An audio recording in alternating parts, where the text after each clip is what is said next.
नमस्कार दोस्तों, मैं सुमित प्रकाश आपका SP maths classes YouTube channel पर स्वागत करता हूं। आशा करता हूं मेरी आवाज़ आप सभी तक बुलंद तरीके से पहुंच रही होगी।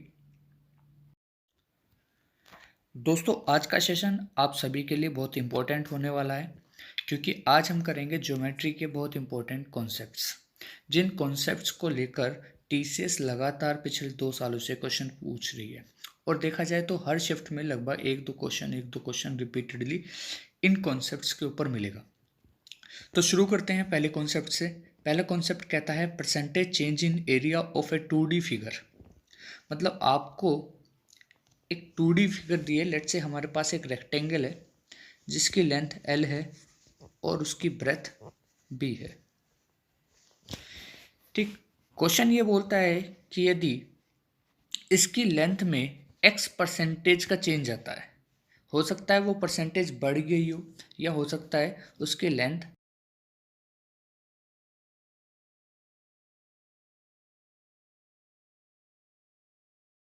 ये भी हो सकता है कि y% बढ़ी हो या y% घटी हो।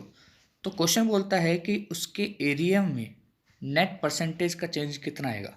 तो देखिए हम कैसे करते हैं, plus minus x percentage plus minus y percentage plus minus x into y upon में 100। ये बहुत इंपॉर्टेंट फॉर्मूला है और देखा जाए तो ये फॉर्मूला आप कहीं ना कहीं परसेंटेज के चैप्टर में भी यूज़ करते हैं। अब इसको थोड़ा एलोबरेट करके देखते हैं कि है क्या ये।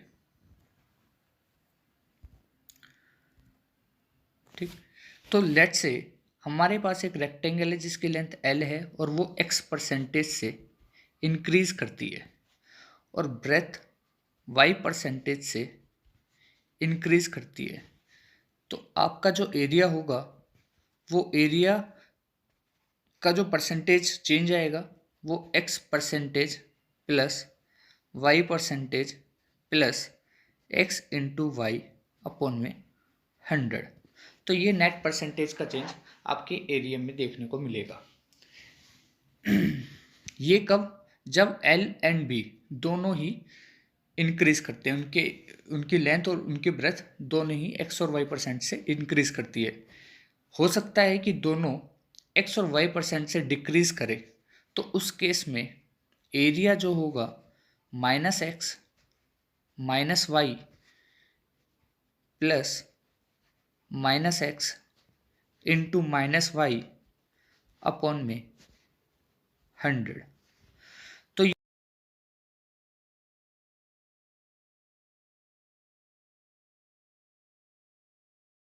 x प्लस वाई माइनस,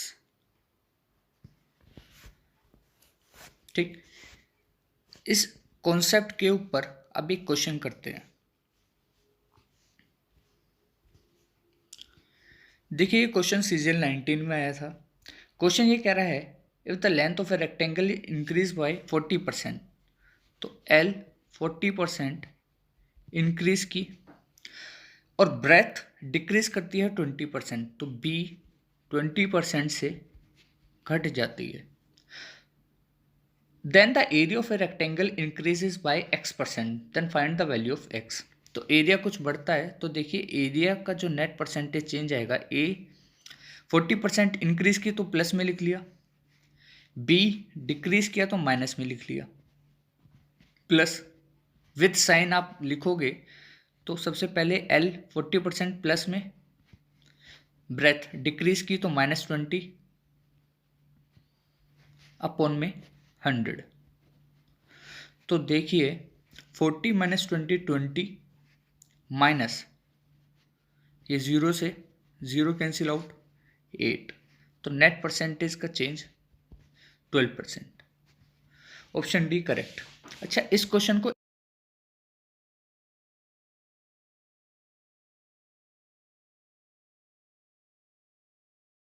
देखिए L 40% इंक्रीज की तो 40% का मतलब 2/5, तो L पहले 5 थी अब 7 हो गई। ठीक, उसके बाद ब्रेथ इज डिक्रीज बाय 20%। 20% का मतलब 1/5 मीन्स पहले ब्रेथ 5 रही होगी और अब 4 हो गई। तो एरिया का मतलब L इंटू बी, तो ये दोनों मल्टीप्लाई करोगे तो 25 आएगा, और 7 इंटू 4 ये 28 आएगा। तो एरिया कितना इंक्रीज किया? 3 फैक्टर से इंक्रीज किया। तो परसेंटेज चेंज 3/25 इंटू 100। तो ये आंसर आपका 4 इंटू 3 12%।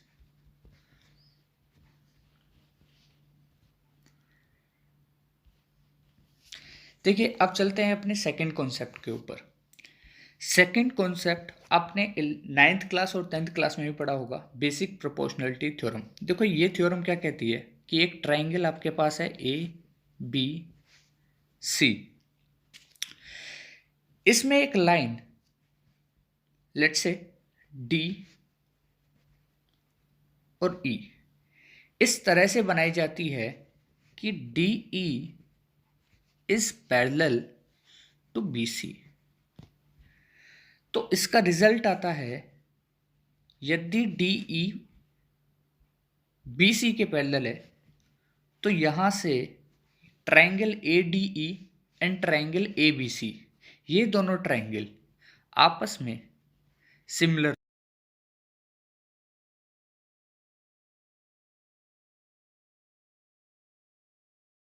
तो ये भी एंगल एक्स होगा क्योंकि ये दोनों लाइन पैरेलल है। उसके बाद यदि एंगल वाई है तो ये भी एंगल वाई होगा। तो सिमिलरिटी का कॉन्सेप्ट क्या कहता है कि दो ट्राइंगल में यदि करस्पॉन्डिंग एंगल्स आपस में इक्वल होते हैं तो दोनों ट्राइंगल कैसे होते हैं? सिमिलर होते हैं। तो जब ये दोनों ट्राइंगल सिमिलर होंगे A D E and A B C, तो सिमिलरिटी का रूल ये बोलता है कि इनके साइड का करस्पॉन्डिंग रेशियो इक्वल होता है। मतलब ए डी अपॉन में A B is equal to A E upon में A C is equal to D E upon में बी सी। ठीक, ये रेशो और ये पूरा रेशो, इसी तरह से ये रेशो और ये रेशो, और साथ ही साथ ए ई का रेशो और ए सी का रेशो आपस में इक्वल होते हैं। ठीक, तो देखिए इसी कॉन्सेप्ट के ऊपर एक क्वेश्चन है। ये क्वेश्चन कह रहा है कि in triangle A B C M N is parallel to B C, the area of a quadrilateral B M B C N is 130 degree is 130 square centimeter. If AN ratio NC is 4:5, then the area of MAN। तो देखिए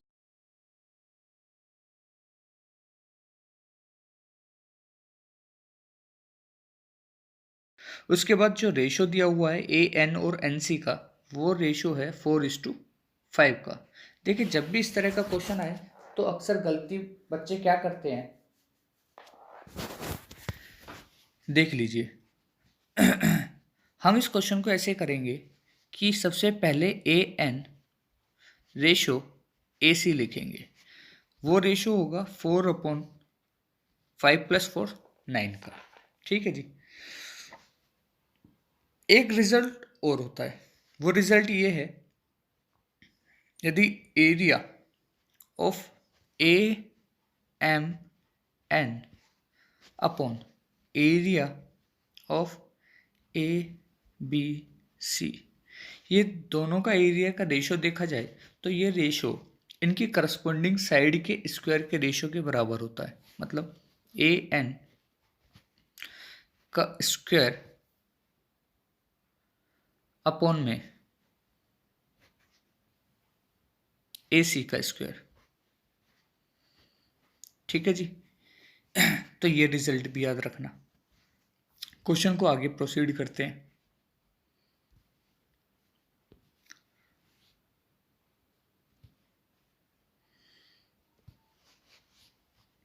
देखो तो side का ratio आया था आपके पास 4/9, तो area का रेशियो हो जाएगा 4 का स्क्वायर 16/9 का स्क्वायर 81। अब हमें जो एरिया दिया हुआ है वो क्वाड्रिलेटरल का दिया हुआ है 130। तो हम क्या करेंगे, इन दोनों के एरिया को माइनस कर दें तो क्वाड्रिलेटरल का एरिया आ जाएगा। तो 11 - 6 5 7।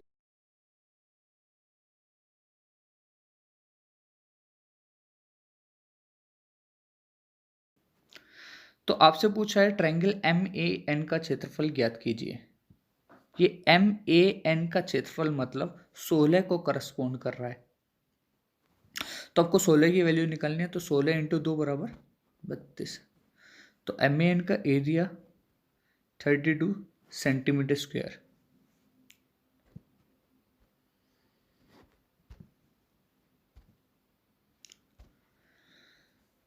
नेक्स्ट क्वेश्चन देखिए, ये कह रहा है एक ट्रायंगल है ABC जिसमें AB = AC है।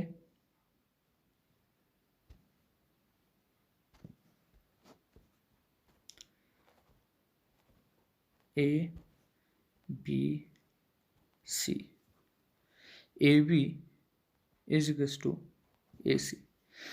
उसके बाद कह रहा है BC का बिंदु L पर लंब है। ये कह रहा है AL is perpendicular to BC। ठीक है जी, ये परपेंडिकुलर हो गया BC पर। ठीक है जी। उसके बाद कह रहा है DEF, एक और ट्रायंगल है DEF। DEF DF is equal to DE, DE is equal to DF है जी। और DM परपेंडिकुलर है EF पर। ठीक है जी। आगे क्या कहता है ये, area of ABC upon area of DEF, इन दोनों के एरिया का रेशियो देखिए कितना दिया हुआ है 9/25। तो हम कह सकते हैं कि इनके परपेंडिकुलर का जो रेशियो होगा ABC upon area DEF is equal to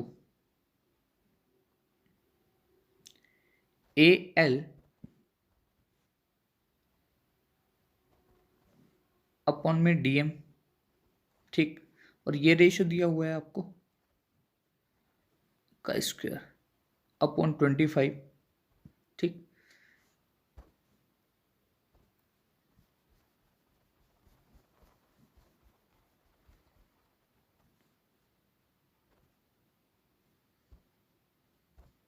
तो यहां से AL upon DM is equals to, इसका स्क्वायर रूट लोगे तो 3/5।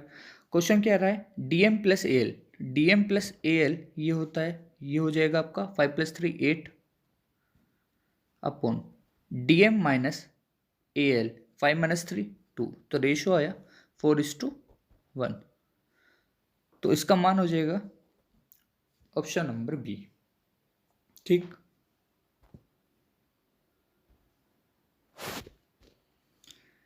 देखिए नेक्स्ट क्वेश्चन, ये कह रहा है area of a triangle ABC is 44 centimetre square if D is the midpoint of BC and E is the midpoint of AB, then the area of BDE। तो ABC का क्षेत्रफल है आपका ABC। ठीक है जी, उसका क्षेत्रफल 44 centimetre. ठीक है, D जो है वो BC का मध्य बिंदु है और E लग रहा है आपका मिड पॉइंट थ्योरम का, क्योंकि जब ये मिड पॉइंट होंगे आपस में, ठीक है जी, तो ये रेशियो हो जाएगा 1:1 का, और साथ ही साथ ये रेशियो भी 1:1 का हो जाएगा। तो आपसे क्या पूछ रहा है, BDE का क्षेत्रफल ज्ञात कीजिए। तो देखिए हम लिखते हैं BD upon BC is equal to 1/2। और इनके एरिया का जो रेशो हो जाएगा वो इनके करस्पॉन्डिंग साइड के स्क्वायर के रेशियो के बराबर, मतलब इनके स्क्वायर के रेशियो के बराबर 1/4। ठीक, तो ये जो 4 है ये करस्पॉन्ड कर रहा है ए बी सी के एरिया को, और ए बी सी का एरिया आपको 44 दिया हुआ है, तो 4 1 11, तो एक की वैल्यू आ गई आपके पास 11।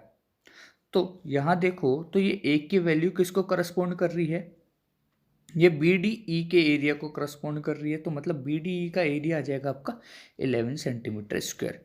ये कॉन्सेप्ट आपको बहुत अच्छे से समझ में आया होगा। अब मूव करते हैं हम अपने नेक्स्ट कॉन्सेप्ट के ऊपर। देखिए हमारा अगला कॉन्सेप्ट ये कहता है कि एक क्वाड्रिलेटरल है, कि एक क्वाड्रिलेटरल सर्कमस्क्राइब करता है एक सर्किल को, तो उसमें क्या बातें होती हैं।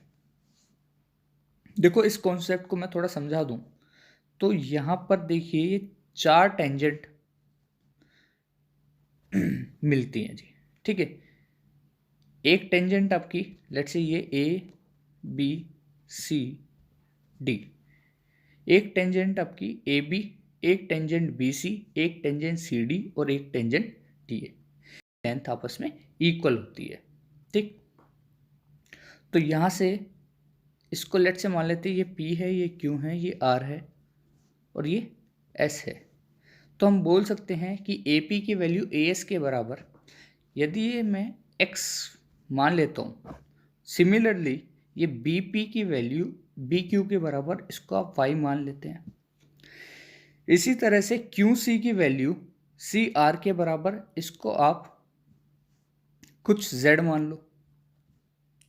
इसके बाद डी आर की वैल्यू डी एस के बराबर, इसको कुछ ए वैल्यू मान लेते हैं। अब देखिए हम क्या कर रहे हैं, इनकी अपोजिट साइड को ऐड करने वाले हैं।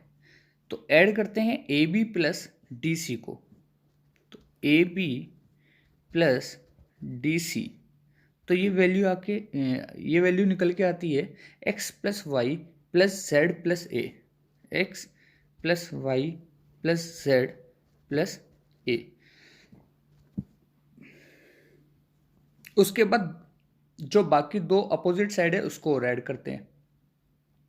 ये बची आपकी B C plus A D, B C plus A D,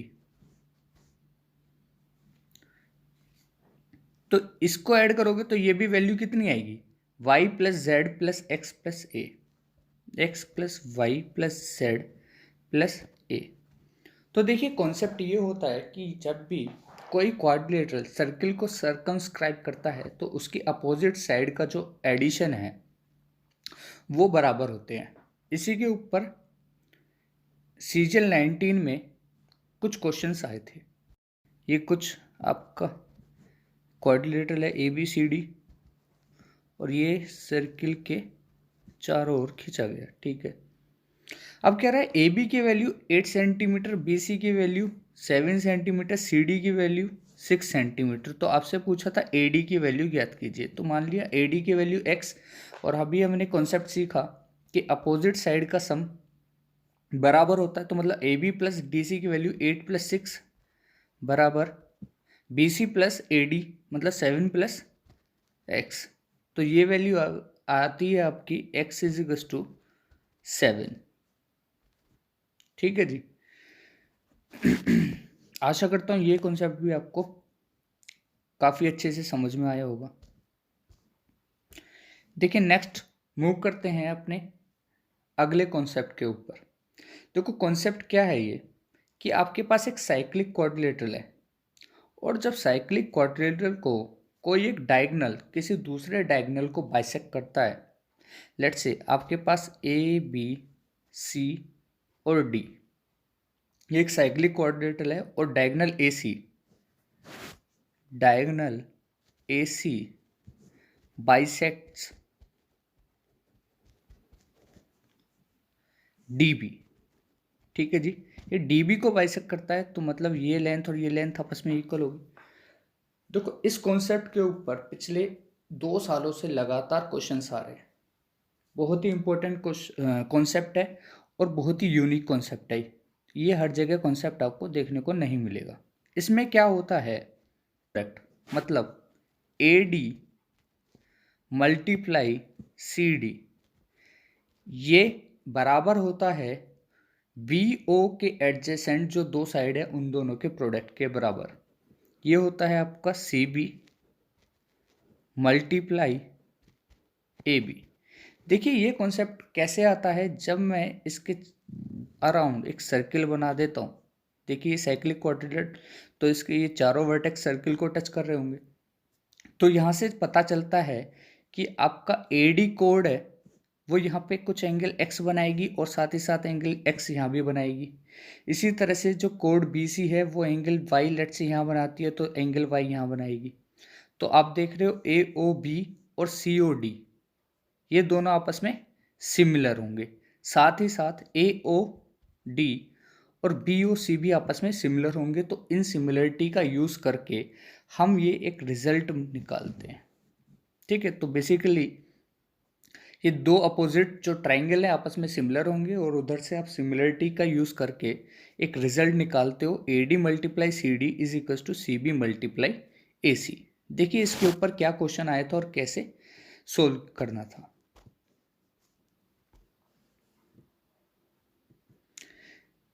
देखिए क्वेश्चन क्या रहा है, पी क्यू आर एस एक साइक्लिक क्वाड्रेटल है जिसमें पी क्यू की value x centimetre, Q R की वैल्यू 16.8 सेंटीमीटर, आर एस की वैल्यू 14 सेंटीमीटर और पी एस की वैल्यू 25.2 सेंटीमीटर है। पी आर बाइसेक्ट करता है क्यू एस को, तो आपको x की वैल्यू बतानी थी। देखिए लेट से मैं ड्रॉ करता हूँ पी क्यू आर एस। इस कॉन्सेप्ट से हमने क्या सीखा था कि इन दोनों का product P Q product Q R के बराबर होगा। तो यहां से देखिए पी एस की वैल्यू कितनी है, पी एस की वैल्यू है आपके पास 25.2 मल्टीप्लाई क्यू मल्टीप्लाई ये आर एस की वैल्यू, आर एस की वैल्यू है आपके पास 14 is equal to P Q की वैल्यू x है और क्यू आर की वैल्यू 16.8। तो इसको सोल्व करोगे 14 1 2 14 2 से 18, तो ये आएगा आपका 1.2। पॉइंट से ये पॉइंट कैंसिल, 12 से कैंसिल आउट करो, 12 2 जा 24 1 12 1 जा 12, तो x is equal to 21 centimetre, option number B.